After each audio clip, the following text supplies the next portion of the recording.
यहाँ कुछ बड़ी अहम खबरें हैं, मैं आपके साथ शेयर करता हूँ। आपको आइडिया हो जाएगा कि पाकिस्तान अब किस तरफ जाने वाला है।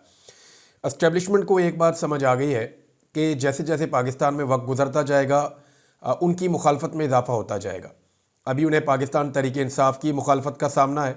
कुछ हद तक फजल रहमान साहब मुखालफत करते हैं, कुछ लोग ढके छुपे अंदाज में मुखालफत करते हैं, और बहुत सारी इलाकाई जमातें, बहुत सारे ग्रुप्स जो हैं वो एस्टेब्लिशमेंट को पाकिस्तान के मसाइल के लिए ज़िम्मेदार समझते हैं।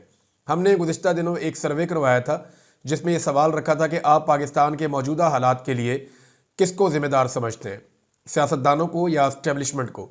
हैरान कुन तौर पे आज से 2-3 साल पहले तक जो एस्टेब्लिशमेंट अवाम में खासी पॉपुलर थी उसके खिलाफ 95% वोट आए, और सिर्फ 5% लोग सियासतदानों को मौजूदा पाकिस्तानी हालात के लिए ज़िम्मेदार समझते हैं। हालांकि सियासतदानों में नवाज शरीफ हैं, इमरान खान हैं, जरदारी हैं, मरियम हैं, बिलावल हैं, शहबाज शरीफ हैं, मौलाना फजल रहमान हैं, MKM के लोग हैं। तो सियासतदानों से लोग बहुत नफरत करते हैं, लेकिन फिर भी 5% सियासतदानों को ज़िम्मेदार समझा जाता है पाकिस्तान में, और 95% जो मैंने एक्स के ऊपर एक सर्वे करवाया उसके मुताबिक लोग एस्टेब्लिशमेंट को पाकिस्तान के मौजूदा हालात के लिए ज़िम्मेदार समझते हैं। इन चीज़ों को देखते हुए मौजूदा हुकूमत, क्योंकि कठपुतली हुकूमत है और ये जाली फार्म 47 के तहत लाकर बिठाई गई है, तो एस्टेब्लिशमेंट इनसे कोई भी कानून पास करवा सकती है। तो नाज़रीन, सिंपल बात यह है कि अगर पाकिस्तान की जो गवर्नमेंट है या एस्टेब्लिशमेंट है, ये अमरीकियों की मिन्नतें और तरले करने की बजाय या उनसे जाकर भीख मांगने की बजाय ये जेल में चले जाएं और जाकर इमरान खान साहब से गुजारिश कर लें कि साड़ी बस हो गई है, तो इमरान खान साहब इनको ज़्यादा बेहतर वे फॉरवर्ड बता देंगे और इमरान खान साहब इनको ज़्यादा बेहतर रास्ता दे देंगे इस सारे क्राइसिस से निकलने के लिए। लेकिन आप कुछ भी कहें कि ये लोग पाकिस्तानी तो हैं ना, इमरान खान पाकिस्तानी है, इमरान खान मुहिब वतन आदमी है, ये सब जानते हैं। वरना बड़ा आसान था उसके लिए, उसको डील कई दफ़ा ऑफर हुई, वो छोड़ के चला जाता पाकिस्तान। वो पाकिस्तान की खातिर पाकिस्तान को छोड़कर नहीं जा रहा, वो कहता मेरा घर है, मैं छोड़कर नहीं जाऊंगा। इमरान खान के पास जाओ, इमरान खान से मांगो, वो आपको दे भी देगा और आपको शर्मिंदा भी नहीं करेगा। लेकिन अगर आप अमेरिकन से मांगोगे, गैर मुल्कियों से मांगोगे, गैरों से मांगोगे, तो वो आपके साथ सौदा करेंगे। वो देखेंगे इस सौदे में उनको क्या फ़ायदा होता है, और उनके फ़ायदे में पाकिस्तान का फ़ायदा नहीं होगा। हम जानते हैं कि इस खित्ते में उनके मफादात किसके साथ हैं और कितने ज़्यादा हैं, और उन मफादात के लिए पाकिस्तान को क्या नुकसान उठाना पड़ सकता है या क्या कीमत चुकानी पड़ सकती है।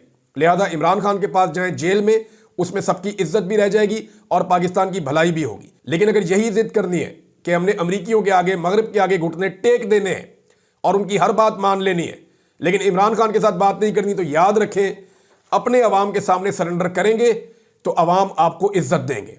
अगर किसी और के सामने जाकर घुटने टेकेंगे तो वो आपको जलील और रुसवा करेंगे, और ये आप होता हुआ देखेंगे अगर आपने अपने मामलात पाकिस्तान के अंदर खुद हल ना किए तो। मुझे तो नाज़रीन, ये जो कानून जिस तरह के बन रहे हैं ना पाकिस्तान में, इनको देखकर ना एक दौर याद आता है डिक्टेटर्स का। ज़ियाउल हक का दौर हो या मुशर्रफ का दौर हो, हम देखते थे दुकानों में, ख़ास तौर पे जो हजामों की दुकानें होती थी जहाँ आप कटिंग करवाने के लिए जाते हैं, या होटलों में या रेस्टोरेंट में, वहाँ एक ना छोटी सी तहरीर मिल जाती थी, वो बाज़ारों में बुक स्टॉल्स के ऊपर पड़ी हुई होती थी, वहाँ से लेके स्टिकर लगा देते थे कि सियासी गुफ्तगू से परहेज़ करें या सियासी गुफ्तगू मना है।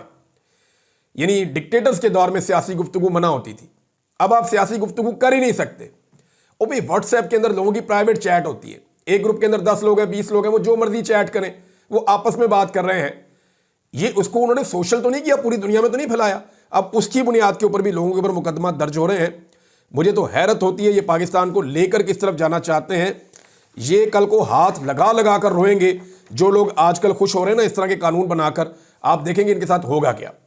पाकिस्तान तहरीक इंसाफ ने यह क्लेम किया है, रऊफ हसन साहब ने, कि रीथिंकिंग प्रोसेस चल रहा है इस वक्त।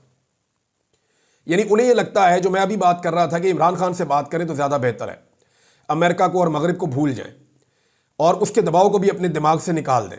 इमरान खान के दिमाग में भी ये बात नहीं है कि वो मगरिब की ताकत से वापस आएगा, वो भी अवामी ताकत से और इंसाफ की ताकत से वापस आना चाहता है। तो आप उसका भी कॉन्फिडेंस रहने दें, अवाम का भी कॉन्फिडेंस सिस्टम पे रहने दें, और ख़ुद भी बैठकर मामला हल कर दें, तो ये ज़्यादा बेहतर है।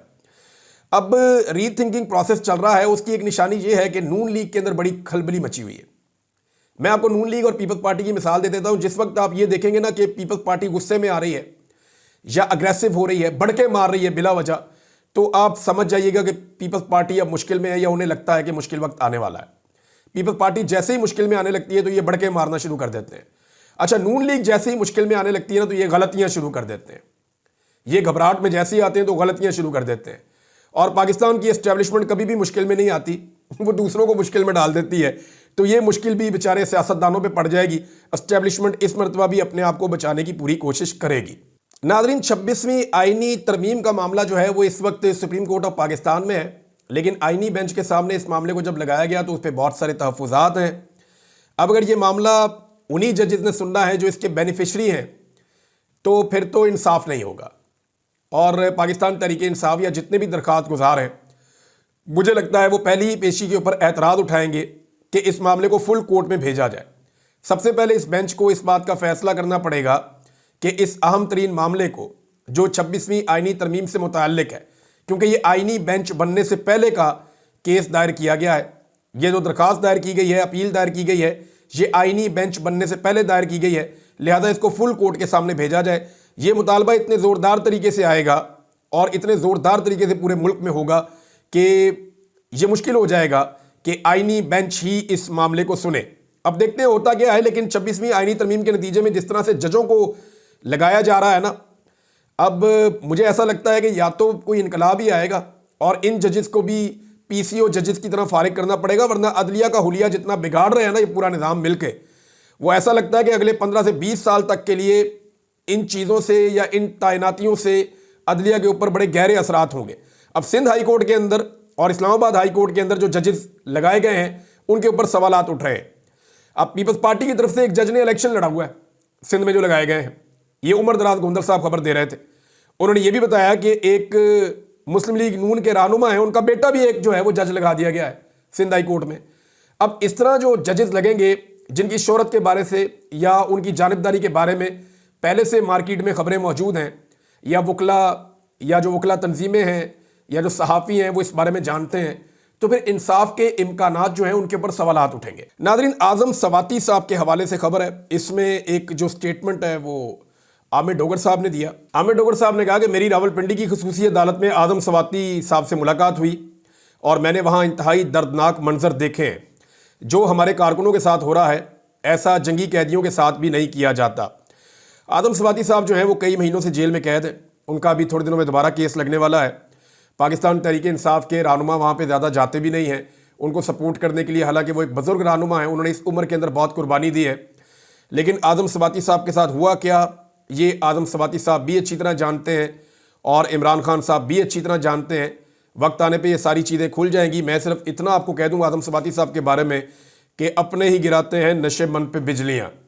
ये बात अगर किसी पे आज की तारीख में सच्ची और सही साबित हो रही है तो वो जनाब आज़म सवाती साहब हैं। मुस्लिम लीग नून के सहाफ़ी हों या बाकी लोगों वो भी अब ये मानना शुरू हो गए हैं रफ्ता रफ्ता कि ये जो कुछ भी हुआ है अलकादर यूनिवर्सिटी केस में, ये केस अब हाई कोर्ट के अंदर टिकेगा नहीं। सारा का सारा इन्हिसार इस बात पे है कि मलिक रियाज की गवाही आ जाए। मलिक रियाज ने बिल्कुल कैटेगोरिकली कह दिया है कि वो किसी किस्म की गवाही नहीं देंगे। अब पाकिस्तान में पहली मरतबा रियासत ने मलिक रियाज के ऊपर अटैक किया है।